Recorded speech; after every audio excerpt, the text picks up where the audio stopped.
오늘은 다니엘서 3장 전체의 말씀을 가지고 사랑을 위한 믿음이라는 제목으로 함께 말씀을 나누겠습니다. 불편한 편의점이라고 하는 김호연 작가의 소설이 있습니다. 약 2년 전에 읽었던 책인데요.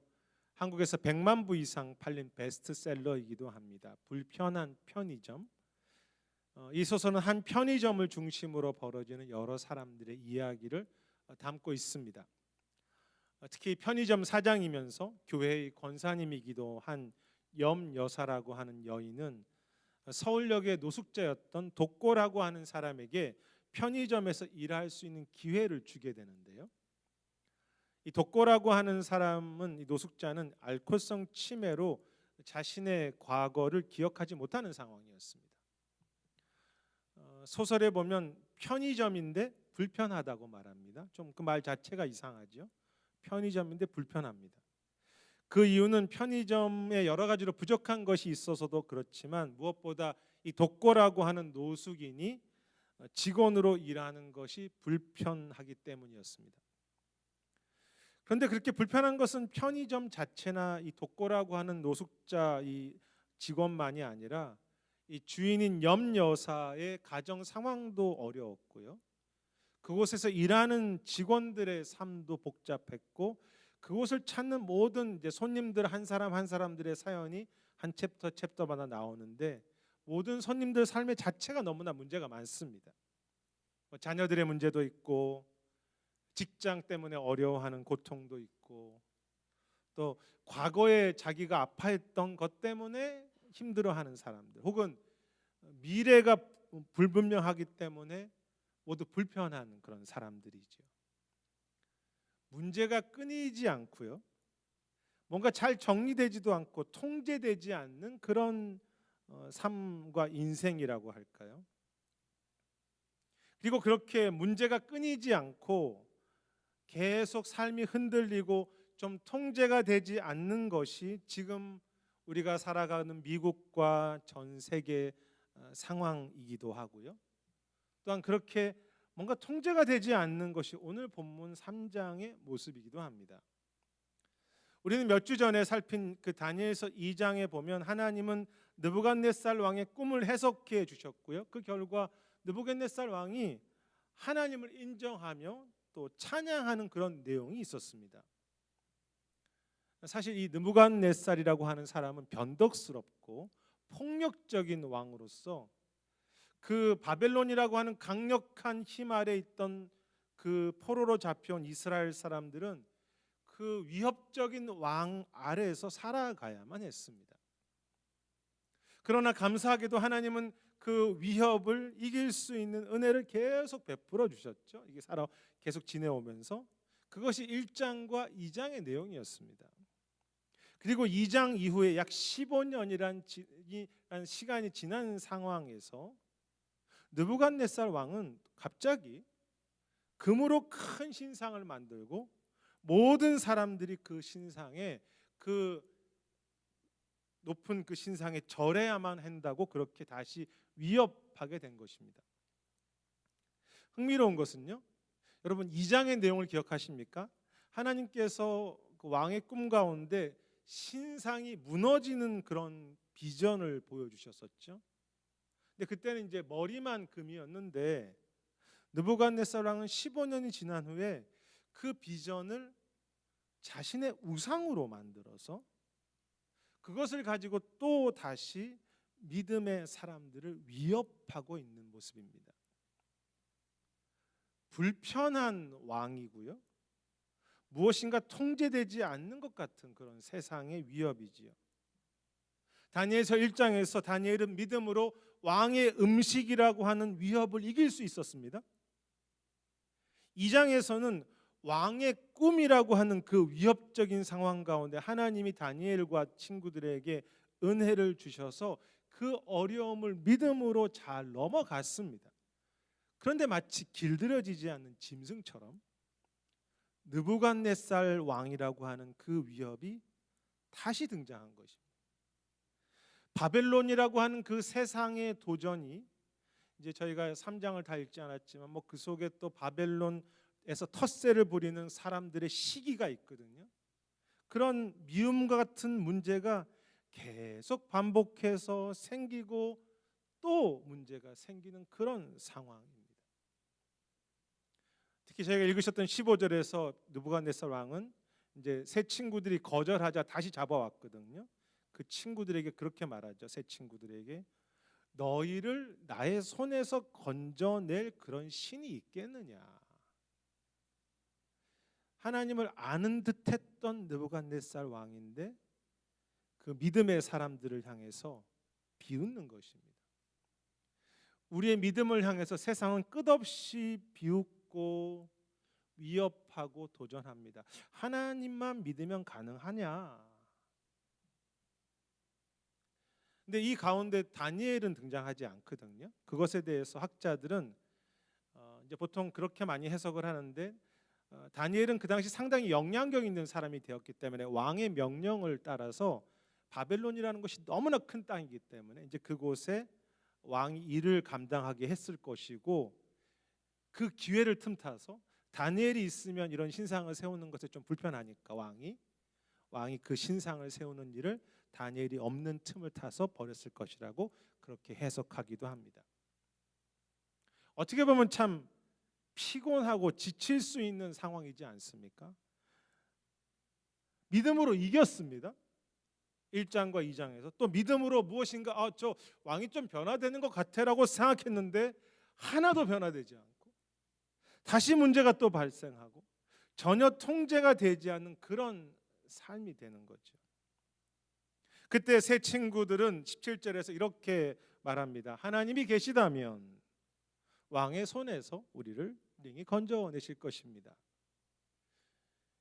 이 본문은 사실 쉽지 않은 히브리어 문장입니다. 왕이 계시다면이라고 했는데 사실은 이제 히브리 문장을 좀 들어가 보면 이런 뜻이 있습니다. 이 말은 하나님이 계시기 때문에 왕의 손에서 건져주실 것입니다라는 뜻도 있고요. 왕이 원하신다면, 하나님이 원하신다면 우리를 건져내실 것이라는 뜻도 있습니다. 이제 18절과 19절이 이제 17절과 18절이 대비되면서 그렇게 하시던지 않던 하기 때문에 이제 조건문으로 해석하기 때문에 좀 복잡하지만 그것이 어떤 뜻이든 결국은 세 사람은 다시 믿음으로 하나님께 맡기는 거죠. 하나님께서 우리를 건져내실 것입니다. 하나님께서 오늘 이 불 가운데서도 왕의 손에서도 능히 우리를 건져 주실 것입니다라고 말하는 것입니다.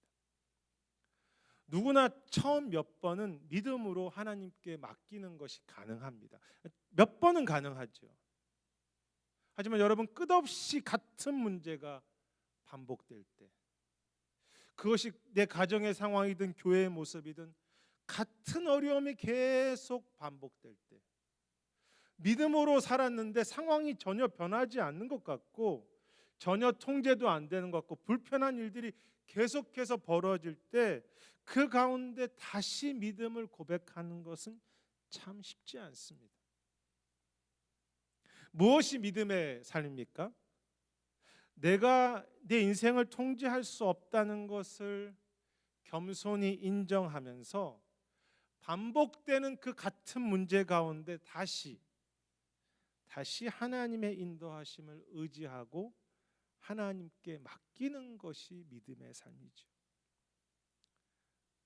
반복되고 불편한 문제 앞에서 믿음으로 살았는데 문제가 또 반복됩니다. 그런데 그곳에서 다시 끝까지 하나님께 맡기는 것, 다시라고 하는 것이 중요합니다. 한두 번 맡기는 것이 아니라 하나님을 신뢰하기에 반복된 불편한 상황 속에서 하나님께 끝까지 맡기. 그래서 믿음은 항상 언제나 인내와 연결되어 있는데요.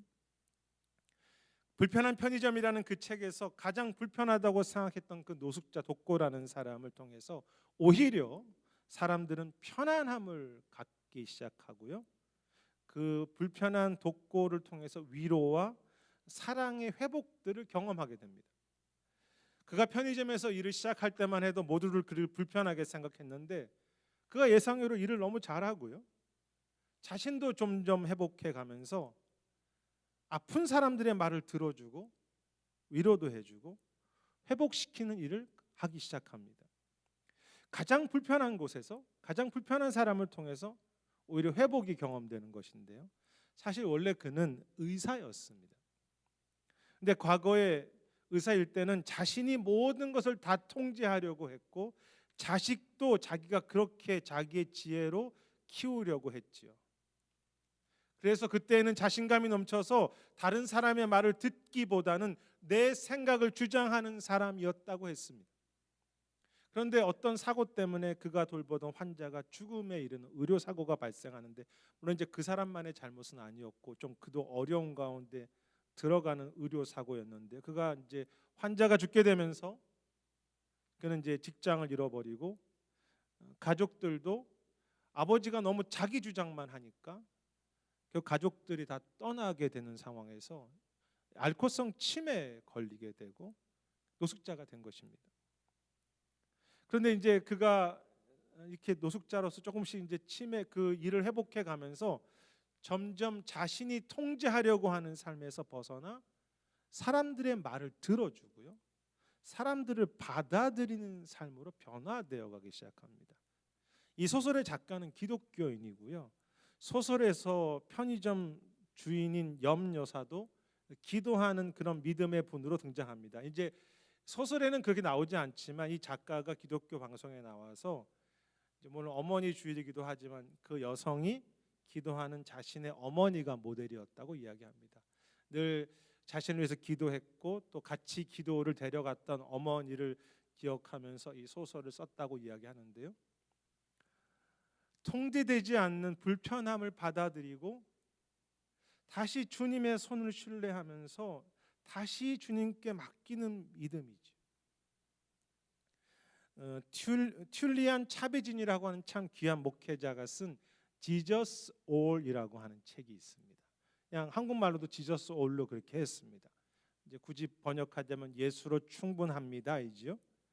이 책에 보면 저자는 인간의 죄의 특징은 스스로 무엇인가를 통제하려고 하는 것이 인간의 죄의 속성이기 때문에 인간은 언제나 자신이 통제할 수 있는 삶을 꿈꾼다고 했어요. 그것이 죄라고 했습니다. 내가 할 수 있다고 생각하는 것.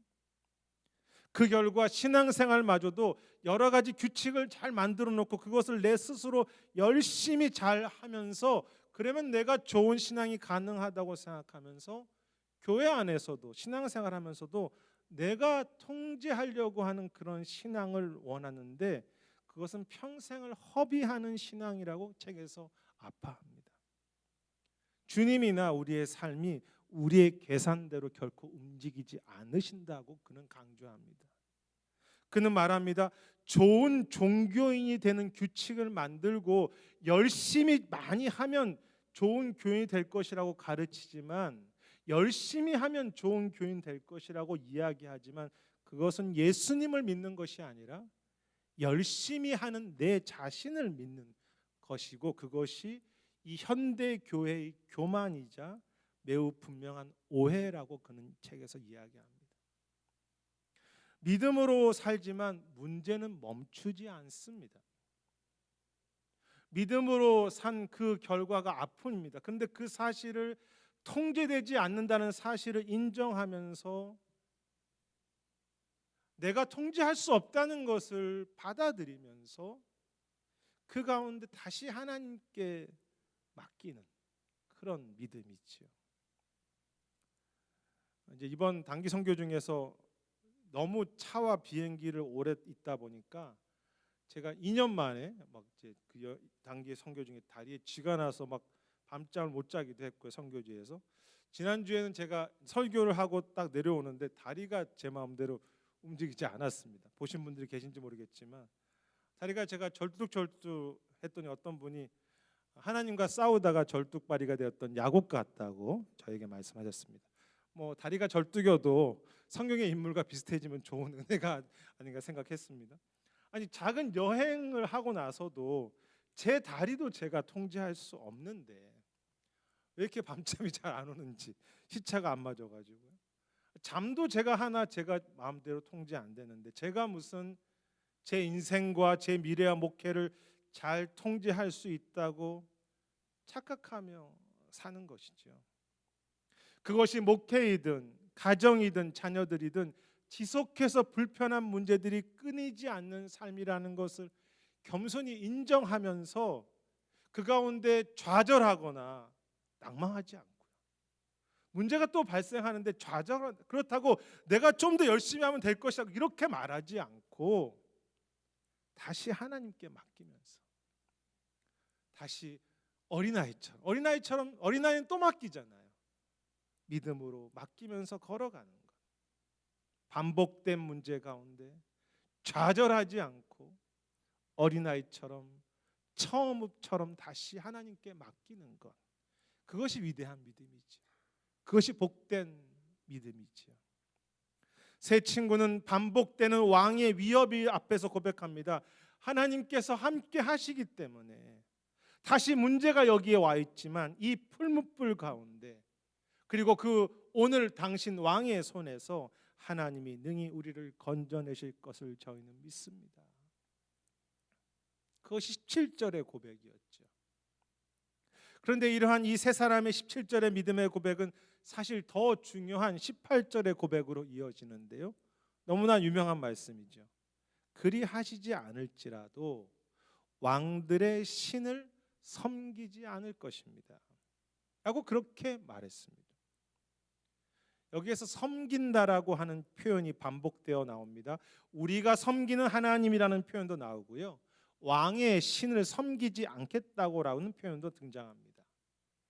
이 섬긴다는 말은 그냥 영어와 한국에서는 그냥 똑같이 번역했지만 히브리어 단어는 그 다니엘서만에 나온 독특한 표현으로서 예배한다, 헌신한다, 충성한다, 그리고 마음을 드린다는 뜻이 있습니다. 예배한다, 헌신하고 충성한다, 마음을 드린다라는 것이 이 섬긴다는 의미입니다.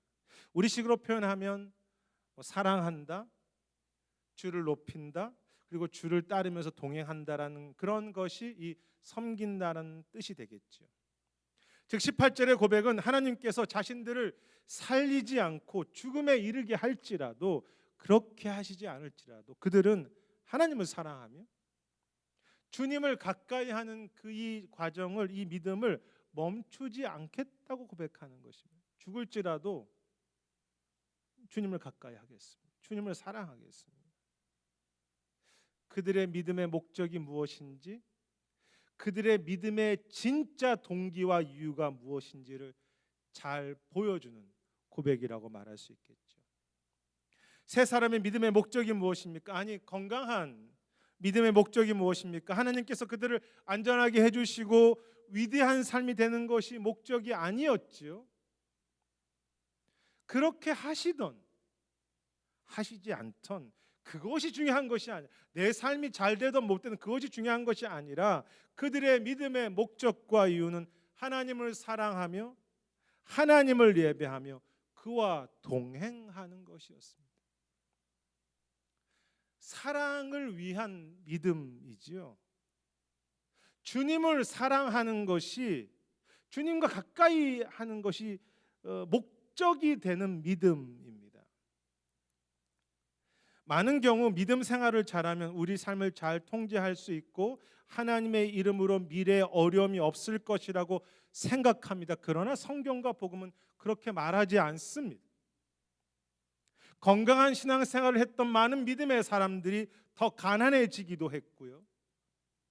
믿음으로 사는데 교회와 가정과 자녀들이 더 눈에 보이는 것은 어려워지기도 했습니다. 바른 믿음으로 살지만 사역의 열매가 적을 수도 있다는 것을 성경은 이야기하고 있습니다. 믿음의 결과가 불편함입니다. 통제되지 않는 삶의 연속일 수 있다는 것이죠. 그런데 왜 믿음으로 삽니까? 왜 믿음으로 사는 것입니까? 통제도 안 되고 미래가 안전하지도 않은데 믿음의 목적은 그런 것이 아니라 하나님을 사랑하며 주와 동행하는 것이 믿음의 목적인 것이죠. 그래서 믿음으로 사는 것입니다. 내가 잘 되기 위해 사는 것이 아니라 주를 사랑하기 위해 믿음으로 사는 것이죠. 여러분 실제로 다니엘의 세 친구들의 현실은 어려움이 없는 것이 아니었고요. 오히려 불 속에 던져졌습니다. 고통 가운데 들어갔습니다. 하나님께서 불에 안 들어가도록 막아주신 것이 아니라 불에 들어가게 했습니다. 죽는 것이죠, 어떤 의미에서는. 그럼에도 믿음으로 주를 사랑하는 것. 여러분, 그런데 그 불 속에서 어떤 일이 벌어집니까? 24절에 보면 세 사람이 아니라 네 사람이 그곳에 있다고 했어요. 너무 잘 아시는 이야기죠. 그 넷째 사람을 신들의 아들이라고 표현하기도 합니다. 나중에 느부갓네살은 그 사람이 천사라고 말하는데요. 성경학자들은 그것이 그 네 번째 사람이 하나님이 그곳에 함께 하시는 모습이거나 천사이거나 혹은 예수님의 모습이라고 그렇게 해석합니다. 사실 이 다니엘서 본문 자체만을 보면 이 네 번째 사람이 예수님이라고 말하기는 좀 어렵습니다. 하지만 성경 전체를 통해서 볼 때, 그리고 기독교 역사 속에서 이 본문을 해석하는 것을 볼 때 이 네 번째 사람은 예수님을 상징한다고 해석하는 것이 맞고 또 가능합니다. 세 친구들의 믿음의 목적은 하나님을 사랑하고 그와 동행하는 것이었습니다. 그런데 그들의 그 소망, 믿음의 소망과 목적대로 그 고통스럽고 불편한 그 불 가운데 주님께서 그들과 함께 하시며 그들을 사랑하시고 그들을 품어주신 거죠. 어디에서? 그 불 속에서. 그들은 사랑을 위한 것이 그들의 믿음이었는데 그 가운데 주님은 사랑함으로 그들과 함께 하십니다. 가장 고통스러운 순간에 통제되지 않은 삶 속에서 예수님과 그 친구들이 함께 춤추고 있었다고 할까요? 작년에 보았던 그 다니엘이라고 한 뮤지컬에서 그 보면 그 불 속에서 예수님이 세 친구들과 함께 이렇게 사랑을 나누고 마치 춤을 추는 듯한 그런 모습으로 등장하는 장면을 보았습니다. 가장 고통스러운 순간에 춤을 추는 잔치가 벌어지는 것입니다. 그것이 진정한 믿음의 소망이고 약속이지요. 그들의 믿음의 목적이 주님을 사랑하고 주님을 동행하는 것이기 때문에 여러분, 그것이 믿음의 목적이라면 내가 죽을지라도 주님이 나와 함께 하신다면 그 불 속에서도 충분히 감사하고 의미 있는 삶이 아니겠습니까? 그리 아니하실지라도 내 목적이 이거였는데, 주님과 함께 하는 것이었는데 주님이 나와 함께 하시니까 그것이면 되지 않겠습니까? 불편한 편의점의 내용의 마지막에 보면 독고라는 노숙자가 기억을 찾아갑니다. 자기가 의사였다는 것을 기억해가고 자기가 어떤 실수를 했다는 것도 기억해가면서, 근데 그 결과가 이제 그 후에 그가 편의점을 뭐 잘 운영하는 사람이 된다든지 좋은 의사로 회복되는 것이 소설의 결론이 아니고요. 그 불편함과 약함 가운데 사람들과 서로 연결되어 가고 또 특히 이제 가족과의 관계가, 서로 사랑의 관계가 회복되어 가는 것이 결론이고 목적이었습니다. 사랑이 결론입니다. 그리고 그것은 하나님을 향한 우리의 믿음도 마찬가지죠. 훌륭한 목회, 좋은 사역, 완벽한 나의 삶, 멋진 가정을 이루는 것이 목적이 아니라 그렇게 하시던 그렇게 하시지 않던 때로 불 가운데서도 주님과 동행하며 주님이 그분을 더 사랑하는 것이 목적이기에, 그리고 주님께서 실제로 우리의 가장 고통스러운 곳에 함께 하시기 때문에 내 생각과는 다를지라도 불 가운데서 나와 함께 춤추시기에 충분히 가치 있는 삶이고 감사한 인생이고 또 의미 있는 그런 믿음이지요. 지저스 올이라는 책에서 차비진 목사님은 과거 목회가 너무 어렵고 사역을 포기하려고 할 때 하나님께서 지저스 올, 예수님이면 충분하다는 고백을 그때 회복하게 하셨다고 했습니다. 가장 어려울 때 예수님이면 충분합니다. 그런데 그가 그렇게 고백했다고 해서 목회가 막 좋아진 것은 아니었다고 했습니다. 예수님이 충분합니다 했는데 목회가 다 좋아지지 않아요. 그렇지만 그는 그 예수님이면 충분이다라는 그 말 그것처럼 어떤 그것이 이론적인 예수님이면 충분해요라고 하는 이론적인 고백이 아니라 그리 아니하실 대로 나는 괜찮습니다라는 것이 그냥 고백이 아니라 상황이 그대로 어려운데 정말 주님께서 자신의 삶에 실제적인 능력이 되어 주셨고 주님의 사랑이 자신의 기쁨이 되고 불 가운데 있지만 그 고백 때문에 쉽지 않은 목회 현장 속에서 자유를 경험하고 또 잔치를 경험했다고 그렇게 간증했습니다. 좋은 열매가 많아서가 아니라 예수님 한 분 때문에 그분을 사랑하는 것이 목적이기 때문에 불 속에서도 기뻐하며 담대할 수 있는 가장 어려운 고통 속에서도 주님 한 분 때문에 기뻐할 수 있는 가정이 되고 그런 삶이 되고 그런 교회가 되는 것, 여러분 그것이 진정으로 자유한 것이고 그것이 천국이고 그것이 진정한 은혜이지요. 불 속에서 주님 때문에 자유한 것. 이번 단기 선교 중에 선교사님과 이야기할 시간이 좀 많았는데요. 그 선교사님과 대화 중에서 그런 고백을 하셨습니다. 자신의 어깨 위에 있는 짐이 너무 무겁다고. 실제로 9명의 한국 선교사님의 시니어이시고 90개의 교회를 섬기는 그 무게가 얼마나 대단하겠습니까?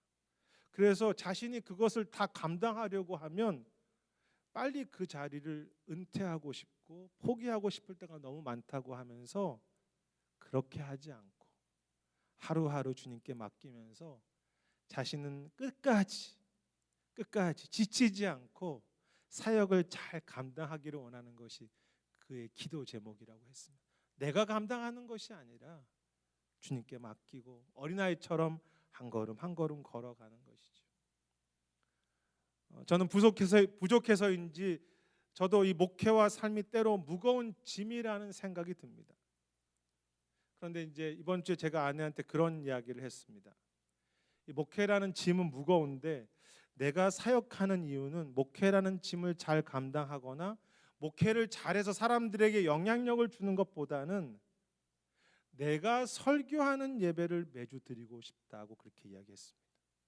내가 목회하는 이유가 내가 설교하는 예배를 매주 드리고 싶어서 이게 다른 목회자들의 설교를 들을 수 없다는 뜻은 아니고요.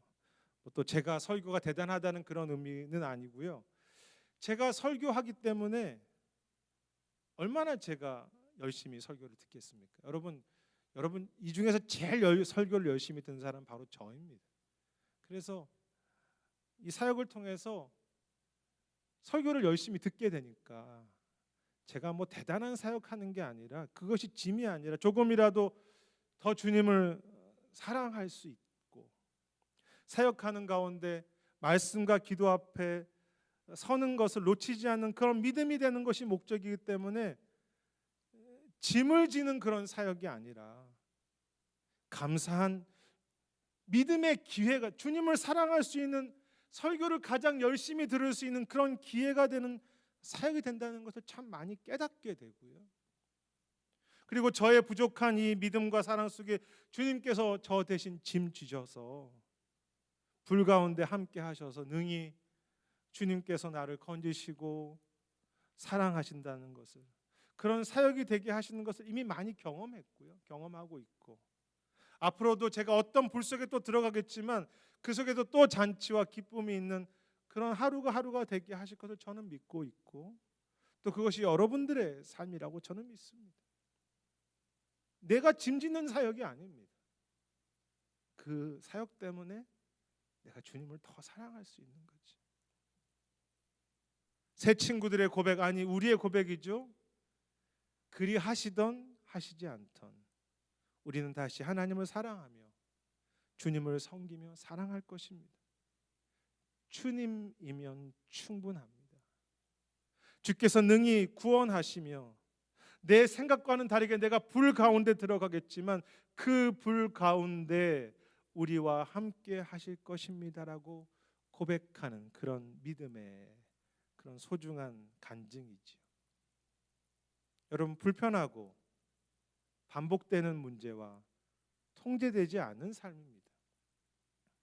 그러하시던 그렇게 하시지 않던 그 불편함과 그 불 속에서 능히 건져주실 그 주님께 예수님이면 충분합니다. Jesus all이라고 그렇게 고백해 가면서 그리 아니하실지라도 주님을 더 사랑하고 주님과 동행하는 이 주님을 사랑하려고 하는 그 믿음의 초점을 놓치지 않는, 주님을 사랑하려고 하는 그 믿음이 점점 더 커져 가시는 그런 저와 우리 모두가 되시기를 주의 이름으로 축원하겠습니다. 제가 같이 기도하겠습니다.